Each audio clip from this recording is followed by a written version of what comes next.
Hello, welcome to Geeky Hijinks, home of the Mischief Makers, and today we're looking at Death Valley.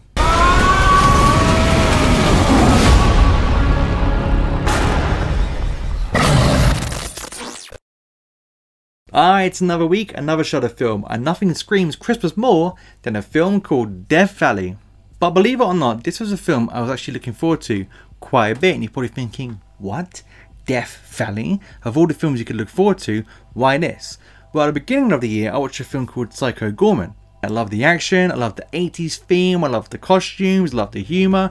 Don't get me wrong, it's not everyone's cup of tea, but I really enjoyed it. And it was also that review I did for Psycho Goreman, which gave birth to the madness that is my channel today, and was also the origin for PG. Now, talking of PG, PG's not here at the moment, he's actually in North Pole trying to track down Santa for me. I want PG to find Santa, bring it back here so on Christmas Eve, me and Santa can have the live stream of a lifetime and I can get 1 billion subs in one night. But unfortunately I haven't got time to check on PG this week. I've got to get on with this review, starting off with what this film is about. Now, Death Valley is written and directed by Matthew Ninenbaugh and starring these people. I'm just going to pause here for a second, let you soak this all in. And we're moving on. It's about two mercenaries with nothing to lose who are hired to rescue a bioengineer who is imprisoned in a cold war bunker. But upon entering the ominous facility, they find themselves in a fight for their lives when they come under attack from an unknown and deadly creature. Now, the thing I liked the most about this film was the practical effects, especially the creature. But the creature kind of gave me this Resident Evil Doom feel to him. It's not CGI, it's a guy in prosthetics and it looks so cool. And for me, that's what's heartbreaking, because you have such a cool alien design in a film that ultimately wastes it. Every time this creature came on, I was like, it looks so good, it's got this presence, it's deadly. There was one scene which it actually jumped out on someone, which scared the crap out of me. And the kills and the deaths it inflicts on people are pretty cool. And the film looks good and it's well lit. And when I say well lit, I mean you can see everything that's in the dark. If anyone's seen the Doom movie that came out in 2003, 4, 5, one of those years starring The Rock, the one problem of the problems I had with that film is it was too dark. Couldn't see anything when there was a dark part, especially that part in the sewer where they're going through and the water came up to the waist and they're looking around. So dark you couldn't see anything. Which is why in films like this it's good that even in the darkest parts you can work out exactly what's going on. Now, unfortunately, that's all I liked about the film, so before I go into my dislikes, I'm going to introduce a new part of my review process called comical observations, because there are parts of certain films that make me laugh or make me go, what?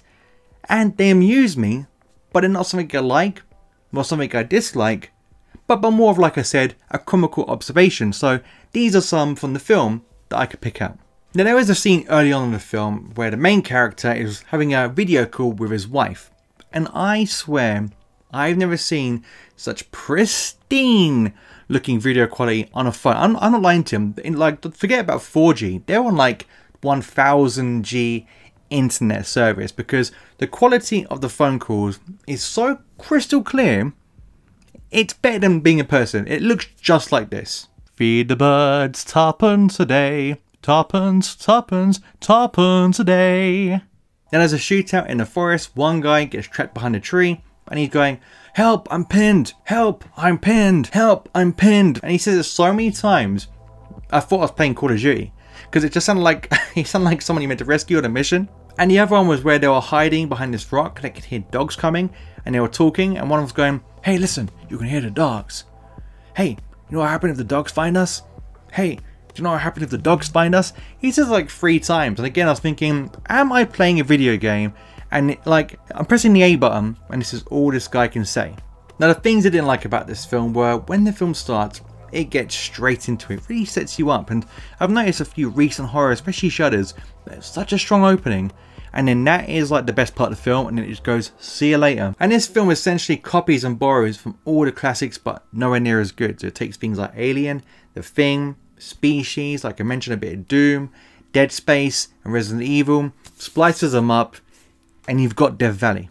Like, the characters, they're cliche, they're bland, the action is repetitive, but there's a scene in the forest when there's a gunfight, and it's just boring. It's just like if I was going to make a film and I had like £10 budget, that to kind of action scene I could create.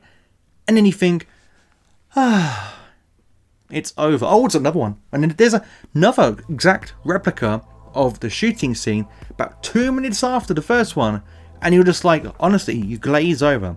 The dialogue is almost PlayStation 1-esque and almost PlayStation 1-esque in delivery. That was too close. You were almost a Jill sandwich. You're right. Barry, thanks for saving my life. Now, the acting isn't bad, but the acting for me seems like a bunch of friends who put their money together to make this, and they're starring in it, and this is the first film they've ever been in. And as a result, their delivery of lines is hokey, and because the dialogue is so PlayStation 1-esque in the way it's written, when you put an act like that and that dialogue together, you get bad times. And I mention this every single week to the point where this picture I downloaded, I don't think I can ever get rid of, because another problem with this film is the length. And I was really happy when I put this film on. I saw an hour 30 minutes. I was like, yes, in, out, shake it all about, and you're done. And this feels like 2 hours. The film goes on for too long. If you're easily distractible, you're doomed. No pun intended. Now, one odd thing I want you guys to help me out with. If you ever watch this film, and because of this review, you may or may not, but if you do, I want you to help me out if you can. So I was watching this, and I've got this soundbar. Most of the time, I have to turn it down because obviously where I'm living, I don't want to wake up the whole neighborhood. So I keep it down at a level I can hear and enjoy, but will not disturb anyone else. With this, I had to turn it right to the top because I could not hear anything at all. And to make you know that my soundbar wasn't busted, this also comes as a warning, guys. So I watched this film, rammed it up, and I couldn't get subtitles because it was the screeners, and screeners don't come with subtitles, unfortunately. So I had to ram the volume all the way up. And I was like, what are they saying? What are they saying? And I could understand what was going on, but it's like you really have to strain yourself to hear. Now, I forgot I turned the volume up this much. So when I put on another film the next day, it was just like this.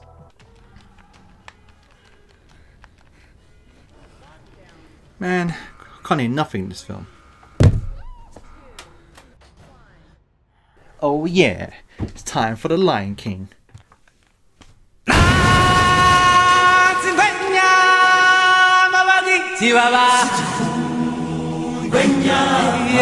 So yeah, I'm asking those who watch it to see if the sound is as low as I got it, because if the version you get is okay, then maybe it was the copy I had, maybe just a bit low, so that's fine, I can let it off. But if it's low for everyone, that's something that is a negative. Overall guys, this is a film with great practical effects that look good and had some entertaining moments. However, it's so generic and so tropey and so unimaginative in its delivery. I was really let down because based on what I got from Psycho Goreman, I was expecting so much from this. Essentially, this is a film we've all seen 1,000 times in the early 2000s at 2 AM in the morning on the Sci-Fi channel. It's full of tropes, it's generic, it brings nothing new to the table, and it's very disappointing because I genuinely was looking forward to this one. There was a film called Great White which I reviewed recently, and I was expecting like this one, something new to the table in regards to shark movies. Like Deep Blue Sea wasn't like Jaws, but it did its own little thing. I was expecting that from Great White. I didn't get it. I was expecting maybe some sort of satire or like play on the monster movie genre like Psycho Goreman did, and it was just so generic that I could not believe these are made by the same people. So would I see it if I was you? Only if you really are intrigued by this review and think, you know what, you didn't say enough to put me off it, so we'll check it out. Or if you just like monster movies, because to be fair, the practical effects are really good, but for me, don't make it worth watching if you're kind of like on the fence or not really feeling it. So on that note, I'm going to give Death Valley 1.5 out of 5 geeky coins. It also gets a one-time spin and a mobile moan.